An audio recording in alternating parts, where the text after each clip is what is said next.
छतु भजा को टक्कर देला भली पाचिला पटलर एक नुआ प्रकार रेसिपी बनवाई प्रथम पाचिला पटल नहीं नवा।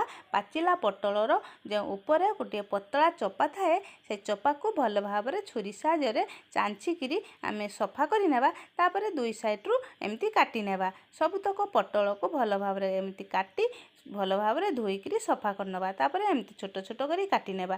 गोटे मिक्सी जार रे गोटे चामच सोरिष गोटे चामच जीरा दे भल भाव सुखिलार टिकिया को ग्राइंड कर नेबा। ग्राइंड कर नहीं सारी जो रखी थिले पाचिला पटल को काटिकी से पटल कटा एइथिरे सबुतक आमे देइदबा। सबुतक पाचिला पटल कटा को मुझे दे देइछि।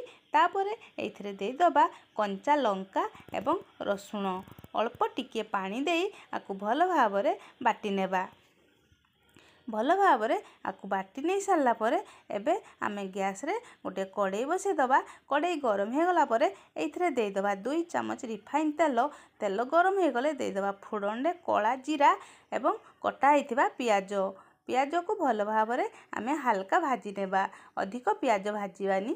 तापरे देइदबा एमती कटा होइथिबा आलू, स्वाद अनुसार लूण, हळदी गुंड, लंका गुंड दे भल भाव आकु आमे मिसई नेबा। मिसई नहीं आकु 2 मिनिट पाई कवर करदबा। भल भाव ये सीझी जीवो। 2 मिनिट पर देखि नेबा कि ये बहुत बढ़िया से सीझी जाइछि। तापरे जो बाटिकी रखिथिले पटल आकु भी देइदबा। भल भाव आ सहित मिसई आमे आकु 2 रु 3 मिनिट पाई बहुत बढ़िया से आकु भाजी नेबा। बहुत सहजरे ये रेसिपी बनी थाए। खाइबा पई बहुत ही स्वादिया लगी थाए। भाजी हो सारा पर गोटे प्लेट को आकु बाहर कर नबा। गरम भात किंबा पखाल भात सह आकु समस्त को सर्व करिवे। खाइबा पई बहुत ही स्वादिया लगी थाए।